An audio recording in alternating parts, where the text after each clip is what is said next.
Are you a dog lover? Because I'm pretty sure you are. Who wouldn't love to see those absolutely groomed fur balls out there? Aren't they just simply adorable? But guys, have you ever thought about those dogs whom we see almost daily on the streets? Yes, that's right. I'm talking about stray dogs in particular. So today we have a very special guest with us, Dr. Akshay Shah. Briefing about him a little bit. He is someone who's a graduate from Bombay Veterinary College in 2013 and completed his master's in pathology from the same institute. However, his passion and love for animals led him to obtain a certification in veterinary acupuncture from CHI Institute USA and back flower therapy from Back Foundation UK. And just a little bit to add on to his achievements, he has further gained a degree in veterinary homeopathy, and probably it is also said that he is the first certified veterinary homeopath in Mumbai city. Isn't that just great? So we have Dr. Shah with us today. Firstly, thank you so much, Dr. Shah, for taking out It's your a precious pleasure. time for us. So we are very intrigued by whatever we described about you. So could you just tell us about your journey so far? How was your experience of being in this particular industry? So to start with, my family, everyone is a doctor, but they are human doctors, so there was an inclination towards medicine. But along with that, we had pets before, Yeah. and that made me like animals more, trying to understand them, playing with them. Right, right. So that had a feeling of doing something for them in the future. So then I Mhm. thought of selecting this field in some to help in some way or the other for these creatures. I tried to pick up a holistic approach for the treatment, so that led me to learn acupuncture, homeopathy, Bach flower therapy. So all these therapies have less side effects or zero side effects if you can consider, Yeah. and these help to increase the quality of life better than using all the other medicines. Okay. So this is how slowly then I started my clinic in 2016. Are there any specific challenges as such which you faced, especially when it comes to treating stray dogs? So treating stray dogs is definitely challenging because Yeah. if you consider a pet dog who has a owner, so the dog listens to the owner, Yeah. he's correct. trained or something like that. But in case of street dogs, you don't know what their temperament is. But majority of the cases, if you behave with them properly, nicely, if you talk to them like lovingly, so then they also reciprocate in the same way, and then treatment becomes easy. Yeah, that's a very good point. But we usually see these street dogs running behind a vehicle for no apparent reason, barking during nights, and getting into fights with another dog if that particular dog tries to enter his territory. Because we all know that dogs are pretty territorial, right? So, is there any psychology behind it as such? So the territory thing is true. Dogs are territorial. They don't like someone barging into their territory. Yeah. So those territorial fights are normal. Like it's a natural thing. So you can't do much about it. But Absolutely. about the part in which these dogs they run behind the cars or bikes, it is basically dog is a social animal. So to play, it's kind of a playful thing for them because the tires are running, they're like rotating in circular manner. They make noises. The car engine makes noises.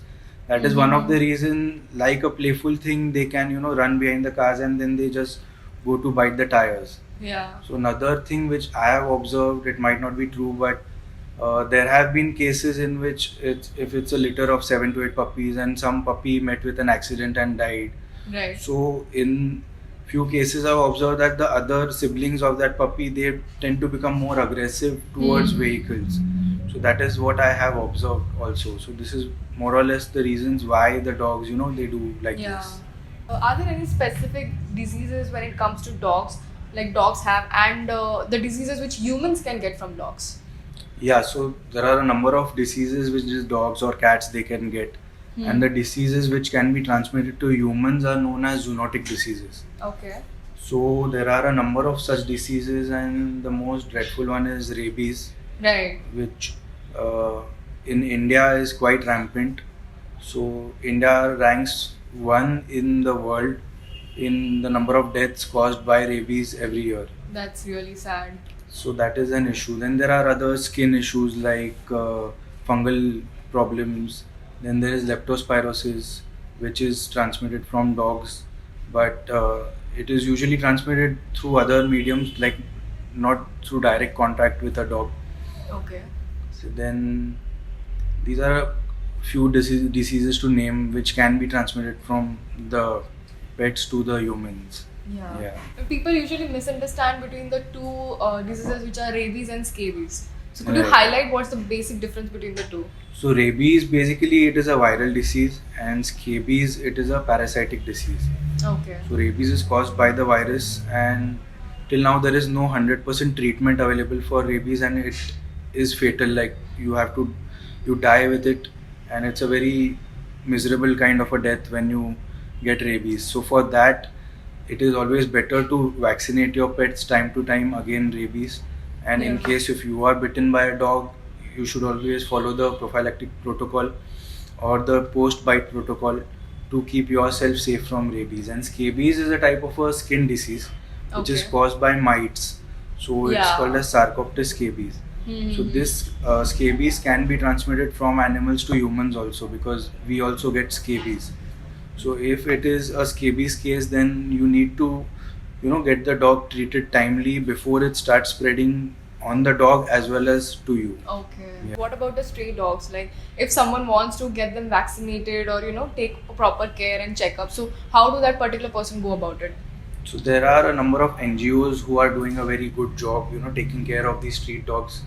Along with them, we private practitioners also help whatever we can by conducting camps, or doing free treatment or Mhm. treatment or operations if required at a minimal cost for these animals. So that is a major part in which we can contribute. We do come across many accidents on highways, on normal roads, wherein dogs are the one who get injured very easily. So if you come across a site wherein you just witnessed the accident, what should be the immediate steps or the basic first aid which you can provide to the dogs on the spot? So the basic first aid is, if you feel the dog has broken a limb, or if there is a case of any fracture, visible fracture, so immobilization is quite important. So whenever you're lifting that dog, the dog might be in pain, so just be careful that he doesn't bite you, because fractures are quite painful. So immobilizing the patient is important, and whenever you lift him, just take care that the broken limb is not damaged more. If there is a basic injury, if it is bleeding or something, you can apply pressure and keep to stop the bleeding. You can apply ice, that also helps to reduce the bleeding, and take him to the nearest vet who is available over there. So always approach very carefully and calmly, so that the dog also gets that energy that you are coming to help them, and then they don't bite that way.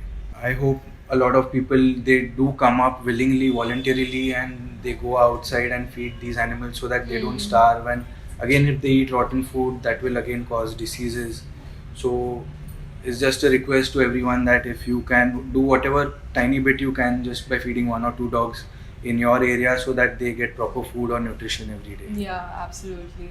So, but this is this one thing, like in when you go abroad, okay, you do not find that many number of stray dogs out there. But when you come to India, you'll find n number of stray dogs in every street. Is there any specific reason as to why is this scenario? Reason, basically, it is more of something related to population control, which we call animal birth control, Okay. in which they are neutered, like they are sterilized, so they cannot have offsprings. Okay. So in females, the uterus and ovaries are removed, and in males, the testes are removed.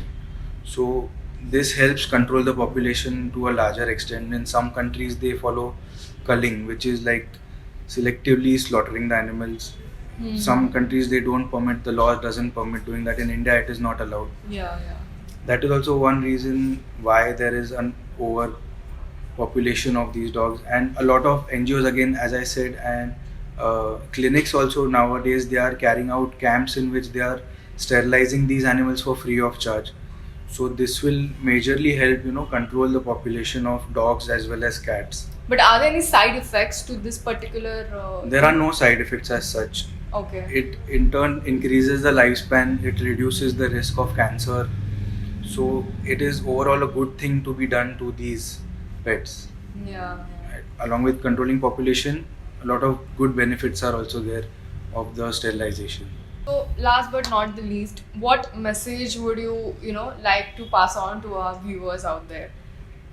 So in the end, like as I said, everyone has to do their tiny bit to contribute towards the society, even if it might be feeding the stray dogs or cats, or taking those dogs to your local vet for a vaccination, so that they prevent the spread of other number of diseases like lepto or rabies. So you can do this small good deed towards the society by taking care of these dogs and cats, and being nice and loving to them, and not abusing them or hurting them. Yeah, absolutely. So, on this World Food Day, let's take a pledge to do our bit and give back to dogs and treat them like one amongst us.